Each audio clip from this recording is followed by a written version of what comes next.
ಇವತ್ತು ಒಂದು ಒಳ್ಳೆಯ ರುಚಿಯಾದ ಹಳ್ಳಿ ಶೈಲಿಯಲ್ಲಿ ಬ್ರೇಕ್ಫಾಸ್ಟ್ ರೆಸಿಪಿನ ಮಾಡೋಣ. ಹಾಗೆ ನಮ್ಮೂರಿನ ಅಕ್ಕಿ ರೊಟ್ಟಿ ಹೇಗೆ ಮಾಡೋದು ಅಂತ ನಾನಿವತ್ತು ಹೇಳ್ಕೊಡ್ತೀನಿ. ಅಂದರೆ ಮಲೆನಾಡಿನ ಭಾಗದ ಅಕ್ಕಿ ರೊಟ್ಟಿಯನ್ನು ಹೇಗೆ ಮಾಡೋದು ಅಂತ ಈ ವಿಡಿಯೋದಲ್ಲಿ ನೋಡೋಣ. ಎಲ್ಲರಿಗೂ ನಮಸ್ಕಾರ, ನಾನು Kavya. Welcome to my channel Kavya's food paradise. ಇವತ್ತಿನ ವಿಡಿಯೋದಲ್ಲಿ ಕುಂಬಳಕಾಯಿ ಅಂದರೆ ಸಿಹಿ ಕುಂಬಳಕಾಯಿಯಿಂದ ನಾನು ಇವತ್ತು ಕುಂಬಳಕಾಯಿ ಪಲ್ಯನ ಮಾಡ್ತಾಯಿದ್ದೀನಿ. ಇಲ್ಲಿ ಮೀಡಿಯಮ್ ಸೈಜ್ದು ನಾನು ಕುಂಬಳಕಾಯಿಯನ್ನು ತೊಗೊಂಡಿದ್ದೀನಿ. ನೀವು ಚಿಕ್ಕದಾದರೂ ತೊಗೊಳ್ಬೋದು, ದೊಡ್ಡದಾದರೂ ತೊಗೊಳ್ಬೋದು. ನಿಮ್ಮ ಮನೆಯಲ್ಲಿ ಎಷ್ಟು ಜನ ಇದ್ದಾರೆ ಅಂತ ನೋಡಿಕೊಂಡು ನೀವು ಕುಂಬಳಕಾಯಿಯನ್ನು ಚೂಸ್ ಮಾಡ್ಕೊಳ್ಬೇಕಾಗತ್ತೆ. ಇಲ್ಲಿ ಮೀಡಿಯಮ್ ಸೈಜ್ದು ಒಂದನ್ನು ತೊಗೊಂಡಿದ್ದೀನಿ. ಅದರಲ್ಲಿ ಅರ್ಧ ಭಾಗವನ್ನು ಮಾತ್ರ ನಾನಿಲ್ಲಿ ಯೂಸ್ ಮಾಡ್ಕೊಳ್ತಾ ಇದ್ದೀನಿ. ಹಾಗೆ ಇದನ್ನು ಯಾವುದೇ ಕಾರಣಕ್ಕೂ ಚಾಕುನಲ್ಲಿ ಫಸ್ಟ್ ನೀವು ಕಟ್ ಮಾಡೋಕ್ಕೆ ಹೋಗಬೇಡಿ. ಅದನ್ನು ಬಾಗಿಲಿಗೆ ಹೊಸ್ಲು ಬರುತ್ತಲ್ವ, ಹೊಸ್ಲಿಗೆ ಒಡೆದ್ಬಿಟ್ಟು ಅದಾದಮೇಲೆ ನಾವು ಇದನ್ನು ಯೂಸ್ ಮಾಡ್ಕೊಳ್ಬೇಕು. ಮನೆಯಿಂದ ಆಚೆ ಹೋಗಿ ಅದನ್ನು ಬಾಗಿಲಿಗೆ ಹೊಡಿಬೇಕಾಗುತ್ತೆ. ಅದಾದಮೇಲೆ ನಾವು ಯೂಸ್ ಮಾಡ್ಕೊಳ್ಬೇಕು. ಯಾಕೆ ಇದನ್ನು ಹೇಳ್ತಾ ಇದ್ದೀನಿ ಅಂದರೆ ನಮ್ಮ ಮನೆಯಲ್ಲಿ ಹೀಗೇನೆ ಮಾಡೋದು, ಅದು ಹಿಂದಿನಿಂದನೂ ನಡ್ಕೊಂಡು ಬಂದಿದೆ. ಹಾಗಾಗಿ ಇದೇ ರೀತಿ ಮಾಡ್ತೀನಿ ಅಂತ ನಾನು ಹೇಳ್ತಾ ಇದ್ದೀನಿ ಅಷ್ಟೇ. ನೋಡಿ, ಇದನ್ನು ತಿರುಳೆಲ್ಲನೂ ನಾನು ತೆಕ್ಕೊಳ್ತಾ ಇದ್ದೀನಿ. ಇದರ ಸೀಡ್ಸ್ನು ಕೂಡ ನಾನು ಸಪ್ರೇಟಾಗಿ ಎತ್ತಿಟ್ಕೊಳ್ತಾ ಇದ್ದೀನಿ. ಅದನ್ನು ಕೂಡ ನಾನು ಯೂಸ್ ಮಾಡ್ಕೊಳ್ತೀನಿ. ಈ ಸಿಹಿ ಕುಂಬಳಕಾಯಿಯಿಂದ ಮಾತ್ರವಲ್ಲ, ಇದರ ಬೀಜಗಳಿಂದನೂ ತುಂಬಾ ನಮ್ಮ ಆರೋಗ್ಯಕ್ಕೆ ತುಂಬಾ ಬೆನಿಫಿಟ್ಸ್ ಇದೆ. ಸಿಹಿ ಕುಂಬಳಕಾಯಿ ಮತ್ತು ಅದರ ಬೀಜಗಳ ಬೆನಿಫಿಟ್ಸ್ ಅಥವಾ ಉಪಯೋಗಗಳನ್ನು ನೋಡೋದಾದರೆ, ಈ ಕುಂಬಳಕಾಯಿಯ ಉಪಯೋಗಗಳು ಏನೇನು ನೋಡೋಣ. ಕಬ್ಬಿಣಾಂಶ ಹೆಚ್ಚಾಗಿದೆ. ಹಳದಿ ಚರ್ಮ ಇರುವವರಿಗೆ ಮತ್ತು ತಲೆ ಸುತ್ತುವಿಕೆ ಇರುತ್ತಲ್ಲ, ಅಂಥವ್ರಿಗೆ ಇದು ರಾಮಬಾಣ ಅಂತ ಹೇಳ್ಬೋದು. ಉಗುರುಗಳ ಸಮಸ್ಯೆಗೆ ಒಳ್ಳೆಯದು. ರಕ್ತಹೀನತೆ ಸಮಸ್ಯೆಗೆ ಇದು ತುಂಬಾ ಒಳ್ಳೆಯದು ಅಂತ ಹೇಳ್ಬೋದು. ಈ ಸಿಹಿ ಕುಂಬಳಕಾಯಿಯ ಬೀಜಗಳಿಂದ ಏನೇನು ಉಪಯೋಗ ಅಂತಂದರೆ, ಇದು ಹೆಲ್ತಿ ಫ್ಯಾಟ್ ಮತ್ತು ಕಡಿಮೆ ಕೊಲೆಸ್ಟ್ರಾಲ್ ಇರೋದ್ರಿಂದ ಹಾರ್ಟ್ ಡಿಸೀಸ್ ಯಾರ್ಯಾರಿಗಿದೆ ಅವರಿಗೆ ಒಳ್ಳೆಯದು. ಹಾರ್ಟ್ ಹೆಲ್ತ್ಗೆ ತುಂಬ ಒಳ್ಳೆಯದು ಮತ್ತು ಸ್ಟ್ರೆಸ್ ಫ್ರೀ ಆಗುತ್ತೆ. ನೋಡಿ, ಇದನ್ನು ಈ ರೀತಿಯಾಗಿ ಹೆಚ್ಕೊಳ್ಬೇಕು. ಇದನ್ನು ತಿರುಳು ತೆಗೆದು ಅದರ ಬೀಜಗಳೆಲ್ಲ ತೆಗೆದು ಅದನ್ನು ಚೆನ್ನಾಗಿ ತೊಳೆದು ಬಿಟ್ಟು ಒಂದು 2-3 ಸರಿ ಹಾಗೆಯೇ ಎತ್ತಿಟ್ಕೊಂಡು ಇದನ್ನು ಈ ರೀತಿಯಾಗಿ ಕಟ್ ಮಾಡ್ಕೊಳ್ತಾ ಇದ್ದೀನಿ. ಕೆಲವರು ಕಟ್ ಮಾಡಿಬಿಟ್ಟು ತೊಳಿತಾರೆ, ಬಟ್ ನನಗೆ ಆ ಥರ ಇಷ್ಟ ಆಗೋದಿಲ್ಲ. ಮೊದಲೇ ತೊಳೆದು ಬಿಟ್ಟು ಅದಾದಮೇಲೆ ಕಟ್ ಮಾಡಿಕೊಂಡು ಡೈರೆಕ್ಟಾಗೇ ಯೂಸ್ ಮಾಡ್ಕೊಳ್ತೀನಿ. ನೋಡಿ, ಈ ರೀತಿಯಾಗಿ 3 ಭಾಗವಾಗಿ ಕಟ್ ಮಾಡಿಕೊಂಡು ಅದನ್ನು ಸಣ್ಣದಾಗಿಯೇ ನೀವು ಕಟ್ ಮಾಡ್ಕೊಳ್ಬೋದು. ದೊಡ್ಡದಾಗಿ ನಿಮಗೆ ಯಾವ ರೀತಿ ಬೇಕೋ ಕಟ್ ಮಾಡ್ಕೊಳ್ಳಿ. ಇಲ್ಲಿ ನಾನು 2 ಈರುಳ್ಳಿ ತೊಗೊಂಡಿದ್ದೀನಿ. ಹಾಗೆ 3 ಮೆಣಸಿನ್ಕಾಯಿನ ತೊಗೊಂಡಿದ್ದೀನಿ, ಹಸಿರು ಮೆಣಸಿನ್ಕಾಯಿ. ಹಾಗೆ ಅರ್ಧ ಕಪ್ ಆಗುವಷ್ಟು ತೆಂಗಿನ ತುರಿನ ತೊಗೊಂಡಿದ್ದೀನಿ, ಹಸಿ ತೆಂಗಿನ ತುರಿ. ಇಲ್ಲಿ 3 ಟೇಬಲ್ ಸ್ಪೂನ್ ಆಗುವಷ್ಟು ಎಣ್ಣೆಯನ್ನು ಹಾಕ್ಕೊಂಡು, ಅರ್ಧ ಸ್ಪೂನ್ ಆಗುವಷ್ಟು ಸಾಸಿವೆನ ಹಾಕ್ಕೊಂಡು ಚೆನ್ನಾಗಿ ಅದು ಸಿಡಿದ ಆದಮೇಲೆ ಮೆಣಸಿನ್ಕಾಯಿನ ತೊಗೊಂಡಿದ್ನಲ್ಲ ಅದನ್ನು ಹಾಕ್ಕೊಂಡು ಡೈರೆಕ್ಟಾಗಿಯೇ ಈರುಳ್ಳಿನೂ ಕೂಡ ಉದ್ದುದವಾಗಿಯೇ ಹೆಚ್ಚಿಟ್ಕೊಂಡಿದ್ದೆ, ಈರುಳ್ಳಿನ 2ನ್ನ ಅದನ್ನು ಕೂಡ ಹಾಕ್ಕೊಂಡು ಚೆನ್ನಾಗಿ ಇದನ್ನು ಫ್ರೈ ಮಾಡ್ಕೊಳ್ತಾ ಇದ್ದೀನಿ. ನೋಡಿ, ಈ ರೀತಿಯಾಗಿ ಫ್ರೈ ಆಗಬೇಕು ಚೆನ್ನಾಗಿ. ಇದು ಈರುಳ್ಳಿ ಚೆನ್ನಾಗಿ ಫ್ರೈ ಆದರೆ ನಿಮಗೆ ತುಂಬ ಚೆನ್ನಾಗಿ ಪಲ್ಯ ಚೆನ್ನಾಗಿ ಟೇಸ್ಟ್ ಕೊಡುತ್ತೆ. ನೋಡಿ, ಇದಕ್ಕೆ ಡೈರೆಕ್ಟಾಗಿಯೇ ನಾನು ತೆಂಗಿನ ತುರಿನೂ ಕೂಡ ಆ್ಯಡ್ ಮಾಡಿಕೊಂಡೆ. ಇದಾದಮೇಲೆ ನಾನು ಹೆಚ್ಚಿಟ್ಕೊಂಡಿರುವಂತಹ ಕುಂಬಳಕಾಯಿಯನ್ನು ಹಾಕ್ಕೊಂಡು ಇದನ್ನು ಹಾಗೆ ಫ್ರೈ ಮಾಡ್ಕೊಳ್ತಾ ಇರ್ತೀನಿ. ಎಣ್ಣೆನಲ್ಲೇ ಸ್ವಲ್ಪ ಫ್ರೈ ಮಾಡಿಬಿಟ್ಟು ಅದಾದಮೇಲೆ ಇದಕ್ಕೆ ರುಚಿಗೆ ತಕ್ಕಷ್ಟು ಉಪ್ಪನ್ನು ಇವಾಗಲೇ ಹಾಕ್ಕೊಳ್ತಾ ಇದ್ದೀನಿ. ಯಾಕೆ ಅಂತ ಹೇಳ್ತೀನಿ. ರುಚಿಗೆ ತಕ್ಕಷ್ಟು ಉಪ್ಪನ್ನು ಇವಾಗಲೇ ಹಾಕ್ಕೊಂಡ್ಬಿಟ್ರೆ ನಾವು ಅದು ನೀರು ಬಿಟ್ಕೊಳ್ಳುತ್ತೆ. ಕೆಲವು ಕುಂಬಳಕಾಯಿ ಬೇರೆ ಬೇರೆ ಥರ, ಇದರಲ್ಲೂ 2-3 ಥರ ಕುಂಬಳಕಾಯಿ ಬರುತ್ತೆ. ಕೆಲವು ಕುಂಬಳಕಾಯಲ್ಲಿ ನೀರು ಬೇಗ ಬಿಟ್ಕೊಳ್ಳುತ್ತೆ. ಹಾಗಾಗಿ ಫಸ್ಟೇ ನಾವು ಉಪ್ಪನ್ನು ಹಾಕ್ಕೊಂಡ್ರೆ ಅದು ನೀರು ಬಿಟ್ಕೊಂಡ್ರೆ ಅದು ಮತ್ತೆ ನೀರು ಹಾಕುವಂಥ ಅವಶ್ಯಕತೆ ಇರೋದಿಲ್ಲ. ನೋಡಿ, ಇದು ನೀರು ಬಿಟ್ಕೊಂಡಿಲ್ಲ ಇವಾಗ. ಹಾಗಾಗಿ 1-2 ನಿಮಿಷ ಬಿಟ್ಟು ಅದಾದಮೇಲೆ ನಾನು ಓಪನ್ ಮಾಡಿ ನೋಡಿದಾಗ ನೀರು ಬಿಟ್ಕೊಂಡಿರಲಿಲ್ಲ ಅಲ್ವಾ. ಇವಾಗ ನಾನು ಒಂದು ಅರ್ಧ ಕಪ್ ಆಗುವಷ್ಟು, ಜಾಸ್ತಿ ಹಾಕೋಬೇಡಿ, ಒಂದು ಅರ್ಧ ಕಪ್ ಆಗುವಷ್ಟು ನೀರನ್ನು ಹಾಕ್ಕೊಂಡು ಇದನ್ನು ಮತ್ತೆ ಮುಚ್ಚಳ ಮುಚ್ಚಿ ಬೇಯಿಸ್ಕೊಳ್ಬೇಕು ಅಷ್ಟೇ ಇದು. ಮತ್ತು ಇದೇನಪ್ಪ ಅಂತಂದರೆ, ಜಾಸ್ತಿ ನೀರು ಬಿಡುತ್ತಲ್ವ ಆ ಕುಂಬಳಕಾಯಿ ಅಷ್ಟು ರುಚಿ ಕೊಡೋದಿಲ್ಲ ನಿಮಗೆ. ನೀರು ಯಾವುದು ಬಿಟ್ಕೊಳ್ಳೋದಿಲ್ಲ ಅಂಥದ್ದು ಮಾತ್ರ ನಿಮಗೆ ಕುಂಬಳಕಾಯಿ ತುಂಬಾ ಟೇಸ್ಟಿಯಾಗಿರುತ್ತೆ. ಈ ಥರ ಕುಂಬಳಕಾಯಿ ಇದ್ದರೆ ಇದು ಚಪಾತಿಗೆ, ರೊಟ್ಟಿಗೆ, ದೋಸೆಗೆ ತುಂಬಾ ಟೇಸ್ಟಿಯಾಗಿರುತ್ತೆ. ರೊಟ್ಟಿಗಂತೂ ಇದು ತುಂಬಾ ಚೆನ್ನಾಗಿರುತ್ತೆ. ಒಮ್ಮೆ ಟ್ರೈ ಮಾಡಿ ನೋಡಿ. ನೋಡಿ, ಇವಾಗ ಆಗಿದೆ ಇದು. ಇಷ್ಟು ಒಂದು 5 ನಿಮಿಷ ಬಿಟ್ಟರೆ ಸಾಕು. ಮುಚ್ಚಳ ಮುಚ್ಚಿಬಿಟ್ಟು ಒಂದು 5 ನಿಮಿಷ ಆಗಿದ ತಕ್ಷಣ ಇದು ಚೆನ್ನಾಗಿ ಬೇಯುತ್ತೆ. ಈ ರೀತಿಯಾಗಿರೋ ಕುಂಬಳಕಾಯಿನ ತೊಗೊಂಡು ನೀವು ಮಾಡ್ಕೊಳ್ತೀನಿ ನೋಡಿ, ತುಂಬಾ ಟೇಸ್ಟಿಯಾಗಿರುತ್ತೆ. ನೋಡಿ ಇದಾಗಿದೆ. ಮತ್ತು ನೀವು ಇದು ಮ್ಯಾಶ್ ಮಾಡಿಕೊಂಡು ಕೂಡ ತಿನ್ನಬಹುದು. ಸ್ವಲ್ಪ ಅದು ಬೇಯ್ತಾ ಇದ್ದಂಗೆ ಸ್ಪೂನ್ ತೊಗೊಂಡು ಮ್ಯಾಶ್ ಮಾಡ್ಕೊತಾ ಇದ್ದರೆ ಅದು ಚೆನ್ನಾಗಿರುತ್ತೆ. ಇವಾಗ ಬೆಂದಿದೆಯಾ ಇಲ್ವಾ ಅಂತ ಟೆಸ್ಟ್ ಮಾಡೋಣ.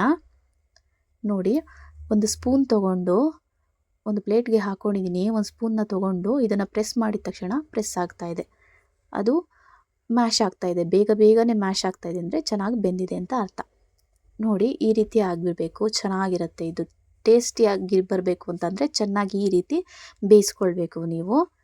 ಈ ವಿಡಿಯೋನ ಯಾರ್ಯಾರೆಲ್ಲ ನೋಡ್ತಾ ಇದ್ದೀರಾ ದಯವಿಟ್ಟು ನನ್ನ ಚಾನಲನ್ನು ಸಬ್ಸ್ಕ್ರೈಬ್ ಮಾಡ್ಕೊಳ್ಳಿ. ಹಾಗೆ ವಿಡಿಯೋನ ಫುಲ್ಲು ನೋಡಿ ಸಪೋರ್ಟ್ ಮಾಡಿ.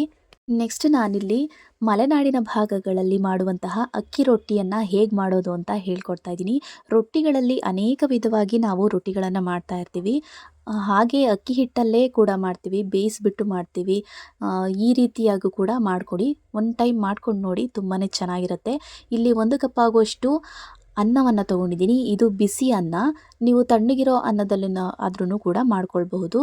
ಇದಕ್ಕೆ ಅರ್ಧ ಸ್ಪೂನಷ್ಟು ಉಪ್ಪನ್ನು ಹಾಕ್ಕೊಂಡು ಚೆನ್ನಾಗಿ ಇದನ್ನು ಮ್ಯಾಶ್ ಮಾಡ್ಕೊಳ್ಬೇಕು. ಕೈಯಲ್ಲೇ ಚೆನ್ನಾಗಿ ಮ್ಯಾಶ್ ಮಾಡ್ಕೊಳ್ಳಿ, ಮಿಕ್ಸಿನಲ್ಲೆಲ್ಲ ಹಾಕೋಕ್ಕೆ ಹೋಗಬೇಡಿ. ಮಿಕ್ಸಿನಲ್ಲಿ ಅನ್ನನ ಯಾವುದೇ ಕಾರಣಕ್ಕೂ ಹಾಕಿ ತಿನ್ನಬಾರ್ದು, ಅದು ಫುಡ್ ಪಾಯ್ಸನಿಂಗ್ ಆಗುತ್ತೆ ಅಂತ ಹೇಳ್ತಾರೆ. ಹಾಗಾಗಿ ಇದೇ ರೀತಿಯಾಗಿ ಕೈಯಲ್ಲೇ ಚೆನ್ನಾಗಿ ಮ್ಯಾಶ್ ಮಾಡ್ಕೊಳ್ಳಿ. ನೋಡಿ, ಈ ರೀತಿ ಮ್ಯಾಶ್ ಮಾಡ್ಕೊಳ್ಬೇಕು. ಇದಕ್ಕೆ 2 ಕಪ್ ಆಗುವಷ್ಟು ಅಕ್ಕಿ ಹಿಟ್ಟನ್ನು ತೊಗೊಂಡಿದ್ದೀನಿ ನಾನು. ಇದು ಮನೆಯಲ್ಲೇ ಮಾಡಿರೋವಂಥದ್ದು. ಅಕ್ಕಿನ ತೊಳೆದು ಒಣಗಿಸಿ ಅದನ್ನು ಮಿಲ್ ಮಾಡಿಸ್ಬಹುದು ಅಥವಾ ಮಿಕ್ಸಿನಲ್ಲಿ ಮಾಡ್ಕೊಳ್ಬೋದು. ಇದು ಮಿಕ್ಸಿನಲ್ಲೇ ನಾನು ಮಾಡ್ಕೊಂಡಿದ್ದೀನಿ. ನೋಡಿ, ಇದನ್ನು ಕೂಡ ಚೆನ್ನಾಗಿ ಮಿಕ್ಸ್ ಮಾಡ್ಕೊಳ್ಬೇಕು ನಾವು. ಮ್ಯಾಶ್ ಮಾಡಿದ ಅನ್ನ ಮತ್ತು ಅಕ್ಕಿ ಹಿಟ್ಟು 2 ಚೆನ್ನಾಗಿ ಹೊಂದ್ಕೊಳ್ಬೇಕು.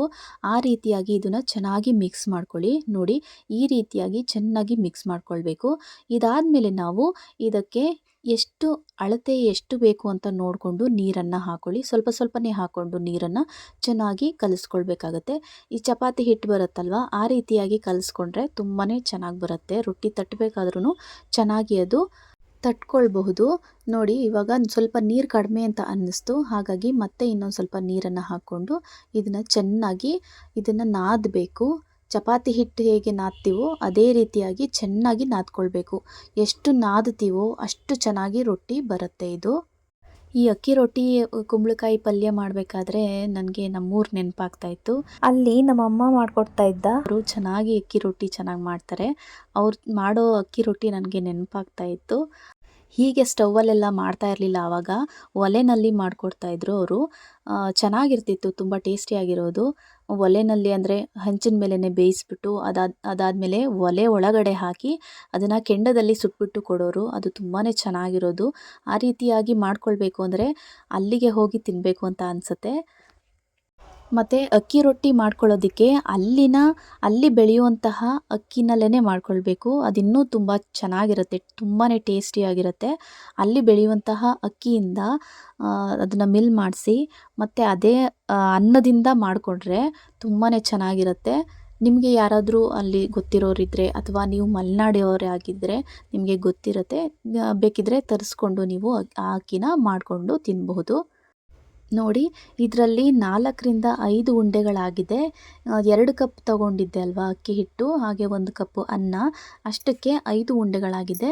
ನಿಮ್ಮ ಮನೆಯಲ್ಲಿ ಎಷ್ಟು ಜನ ಇದ್ದಾರೋ ಇದೇ ಅಳತೆನ ಹೆಚ್ಚು ಕಡಿಮೆ ಮಾಡಿಕೊಂಡು ನೀವು ಮಾಡ್ಕೊಳ್ಬಹುದು. ಇದಕ್ಕೆ ಒಂದು ಸ್ವಲ್ಪ ನೀರನ್ನು ಪಕ್ಕದಲ್ಲಿ ಎತ್ತಿಟ್ಕೊಂಡಿದ್ದೀನಿ. ಇದನ್ನು ಒತ್ತಬೇಕಾದ್ರೆ ನೀರನ್ನು ಯೂಸ್ ಮಾಡ್ಕೊಳ್ತೀನಿ ನಾನು.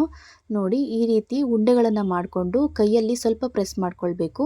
ಪ್ರೆಸ್ ಮಾಡಿಕೊಂಡು ಒಂದು ಕೈಯನ್ನು ಸೈಡಲ್ಲಿ ಇಟ್ಕೊಳ್ಳಿ, ಅದನ್ನು ಕ್ರಾಸಾಗಿ ಇಟ್ಕೊಂಡು ಒಂದು ಕೈಯನ್ನು ಲೆಫ್ಟ್ ಹ್ಯಾಂಡನ್ನು ಕ್ರಾಸಾಗಿ ಇಟ್ಕೊಂಡು ಈ ರೀತಿಯಾಗಿ ತಟ್ಕೊಂಡ್ರೆ ರೌಂಡ್ ಶೇಪ್ ಬರುತ್ತೆ.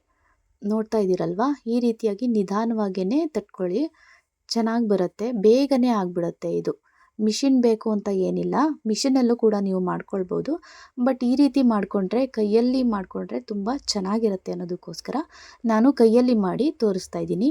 ನೋಡಿ, ಈ ರೀತಿಯಾಗಿ ರೌಂಡಾಗಿ ನೀವು ತಟ್ಕೊಂಡ್ಬಿಟ್ಟು ನೆಕ್ಸ್ಟ್ ಇದನ್ನು ಬೇಯಿಸ್ಕೊಳ್ಬೇಕಾಗುತ್ತೆ. ಒಂದು ಹಂಚನ್ನು ಆವಾಗಲೇ ನಾನು ಬಿಸಿ ಮಾಡೋದಕ್ಕೆ ಅಂತ ಇಟ್ಕೊಂಡಿದ್ದೆ, ಬಿಸಿ ಆಗಿದೆ. ಇವಾಗ ಇದನ್ನು ಹಾಕ್ಕೊಂಡು ಸ್ವಲ್ಪ ಒಂದು 30 ಸೆಕೆಂಡ್ ಅದನ್ನು ಹಾಗೆ ಬಿಟ್ಬಿಟ್ಟು ಅದಾದಮೇಲೆ ಇದಕ್ಕೆ 1 ಸ್ಪೂನ್ ಆಗುವಷ್ಟು ನೀರನ್ನು ಹಾಕ್ಕೊಂಡು, ಅಂದರೆ ಅದು ಬೇಯೋದಿಲ್ಲ ಬೇಗ, ಇದನ್ನು ನಾವು ಮುಚ್ಚಿಬಿಟ್ಟು ನಾವು ಬೇಯಿಸೋದಿಲ್ಲ. ಹಾಗಾಗಿ ಅದರ ಮೇಲ್ಗಡೆ ಸ್ವಲ್ಪ ನೀರನ್ನು 1 ಸ್ಪೂನ್ ಅಥವಾ 2 ಸ್ಪೂನ್ ನೀರನ್ನು ಹಾಕ್ಕೊಂಡು ಚೆನ್ನಾಗಿ ಅದ್ರ ಮೇಲ್ಗಡೆ ಎಲ್ಲ ಸ್ಪ್ರೆಡ್ ಮಾಡಿ ಇದನ್ನು ಮತ್ತೆ ಮಗ್ಚಾಕ್ಬೋದು. ಇದಿಷ್ಟೇ ರೊಟ್ಟಿ ಮಾಡುವಂಥ ಪ್ರೊಸೀಜರು. ನೋಡಿ, ಈ ರೀತಿಯಾಗಿ ಎರಡೂ ಬದಿಯಾಗಿ ನೀವು ಚೆನ್ನಾಗಿ ಬೇಯಿಸ್ಕೊಳ್ಬೇಕಾಗತ್ತೆ. ಬೇಯಿಸ್ಕೊಂಡ್ರೆ ಇದು ಉಬ್ಬು ಕೂಡ ಬರುತ್ತೆ. ಚೆನ್ನಾಗಿ ನಾದಿದ್ರೆ ನೀವು ಅಕ್ಕಿ ಹಿಟ್ಟನ್ನು, ಇದು ಚಪಾತಿ ಉಬ್ಬು ಬರುತ್ತಲ್ವ, ಅದೇ ರೀತಿಯಾಗಿ ಉಬ್ಬಿ ಬರುತ್ತೆ. ನೋಡಿ, ಅದು ಒಂದಾಯಿತು. ಇನ್ನೊಂದು ರೊಟ್ಟಿನ ಕೂಡ ಇಲ್ಲಿ ತಟ್ಕೊಳ್ತಾ ಇದ್ದೀನಿ. ನೋಡಿ, ಈ ರೀತಿಯಾಗಿ ಕ್ರಾಸಾಗಿ ಇಟ್ಕೊಳ್ಬೇಕು. ಲೆಫ್ಟ್ ಹ್ಯಾಂಡನ್ನು ಕ್ರಾಸಾಗಿ ಇಟ್ಕೊಂಡು ಈ ರೀತಿಯಾಗಿ ಲೆಫ್ಟ್ ಹ್ಯಾಂಡಲ್ಲಿ ಸ್ವಲ್ಪ ಪ್ರೆಸ್ ಮಾಡ್ಕೊಳ್ತಾ ಇರಿ ಆವಾಗವಾಗ, ಮತ್ತು ರೈಟ್ ಹ್ಯಾಂಡಲ್ಲೂ ರೊಟ್ಟಿನ ತಟ್ಕೊಳ್ತಾ ಇರಿ. ಈ ರೀತಿಯಾಗಿ ಮಾಡಿಕೊಂಡ್ರೆ ನೋಡಿ, ರೌಂಡ್ ಶೇಪು ಎಷ್ಟು ಚೆನ್ನಾಗಿ ಬರ್ತಾ ಇದೆ ಅಲ್ವಾ? ಈ ರೀತಿಯಾಗಿ ಮಾಡ್ಕೊಳ್ಳಿ.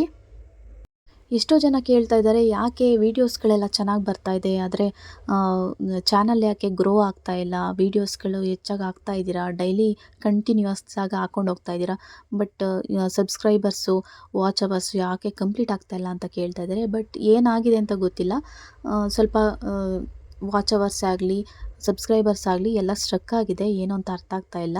ಆದಷ್ಟು ನೀವು ಸಪೋರ್ಟ್ ಮಾಡಿ ಅಂತ ಕೇಳ್ಕೊಳ್ತಾ ಇದ್ದೀನಿ. ದಯವಿಟ್ಟು ಸಪೋರ್ಟ್ ಮಾಡಿ. ಹಾಗೆ ವಿಡಿಯೋ ಇಷ್ಟ ಆದರೆ ದಯವಿಟ್ಟು ಒಂದು ಲೈಕು, ಒಂದು ಕಮೆಂಟು, ಹಾಗೆ ಒಂದು ಶೇರ್ನ ಮಾಡಿ. ನೋಡಿ, ಇಲ್ಲಿ ಸಿಹಿ ಕುಂಬಳಕಾಯಿಯ ಪಲ್ಯ ರೆಡಿಯಾಗಿದೆ. ತುಂಬಾ ಚೆನ್ನಾಗಿರುತ್ತೆ. ಇದು ದೋಸೆ, ಚಪಾತಿ, ರೊಟ್ಟಿ, ಅನ್ನಕ್ಕೆ ಸೈಡ್ ಡಿಶ್ ಆಗೂ ಇದನ್ನ ತೊಗೊಂಡು ತಿನ್ಬೋದು. ತುಂಬಾ ರುಚಿಯಾಗಿರುತ್ತೆ. ಒಮ್ಮೆ ಟ್ರೈ ಮಾಡಿ ನೋಡಿ. ಸಿಂಪಲ್ ಇಂಗ್ರೀಡಿಯೆಂಟ್ಸು, ಮತ್ತು ಹಳ್ಳಿಗಳ ಕಡೆ ಇದೇ ರೀತಿ ಮಾಡೋದು. ಇದಕ್ಕೆ ಕೊತ್ತಂಬರಿ ಸೊಪ್ಪು, ಕರಿಬೇವಿನ ಸೊಪ್ಪು ಆ ರೀತಿ ಏನೂ ಹಾಕೋದಿಲ್ಲ. ಹಾಗೆ ಅಷ್ಟು ರುಚಿಯಾಗಿರುತ್ತೆ. ನೋಡಿ, ಇದನ್ನು ಕೂಡ ನಾನು ಸರ್ವ್ ಮಾಡ್ಕೊಳ್ತಾ ಇದ್ದೀನಿ. ರೊಟ್ಟಿನೂ ಕೂಡ ರೆಡಿಯಾಗಿದೆ. ರೊಟ್ಟಿ, ಇದರ ಜೊತೆಗೆ ತೆಂಗಿನಕಾಯಿ ಚಟ್ನಿ ಕೂಡ ರೆಡಿಯಾಗಿದೆ. ಅದ್ರ ಜೊತೆಗೆ ನಾನು ಇಲ್ಲಿ ಕುಂಬಳಕಾಯಿ ಪಲ್ಯನೂ ಕೂಡ ಸರ್ವ್ ಮಾಡ್ಕೊಳ್ತಾ ಇದ್ದೀನಿ. ಈ ಮಲೆನಾಡಿನ ಭಾಗಗಳಲ್ಲಿ ಮಾಡುವಂತಹ ಎಷ್ಟೋ ಅಡುಗೆಗಳು ತುಂಬಾ ಚೆನ್ನಾಗಿರುತ್ತೆ. ಇನ್ನು ನೆಕ್ಸ್ಟ್ ವಿಡಿಯೋಗಳಲ್ಲಿ ನಾನು ನಮ್ಮೂರಿನ ಮಲೆನಾಡಿನ ಭಾಗದ ವಿಡಿಯೋಗಳನ್ನು ನಾನು ಅಪ್ಲೋಡ್ ಮಾಡ್ತೀನಿ. ನೀವು ನನ್ನ ವೀಡಿಯೋಸ್ಗಳಿಗೆ ದಯವಿಟ್ಟು ಸಪೋರ್ಟ್ ಮಾಡಿ ಅಂತ ರಿಕ್ವೆಸ್ಟ್ ಮಾಡ್ಕೊಳ್ತಾ ಇದ್ದೀನಿ. ಈ ವಿಡಿಯೋನ ನಾನು ನನ್ನ ಫ್ರೆಂಡ್ ಜಯಂತಿಗೋಸ್ಕರ ಮಾಡಿದ್ದು. ಈ ಅಕ್ಕಿ ರೊಟ್ಟಿಗೆ ಕುಂಬಳಕಾಯಿ ಪಲ್ಯ ತುಂಬಾ ಟೇಸ್ಟಿಯಾಗಿರುತ್ತೆ. ಇದು ಕ್ವಿಕ್ಕಾಗಿ ಮಾಡ್ಕೊಳ್ಬಹುದು, ಬೇಗನೆ ಆಗೋಗುತ್ತೆ, ಮತ್ತು ಅಷ್ಟೇ ರುಚಿಯಾಗೂ ಕೂಡ ಇರುತ್ತೆ. ಆರೋಗ್ಯಕ್ಕೂ ಕೂಡ ತುಂಬಾ ಬೆನಿಫಿಟ್ಸ್ ಇರುವಂತಹ ಕುಂಬಳಕಾಯಿಯನ್ನು ದಯವಿಟ್ಟು ಒಮ್ಮೆ ಟ್ರೈ ಮಾಡಿ. ಈ ವಿಡಿಯೋ ಇಷ್ಟ ಆಗಿದ್ರೆ ದಯವಿಟ್ಟು ಸಬ್ಸ್ಕ್ರೈಬ್ ಮಾಡಿ, ಹೀಗೆ ಸಪೋರ್ಟ್ ಮಾಡಿ. Thank you.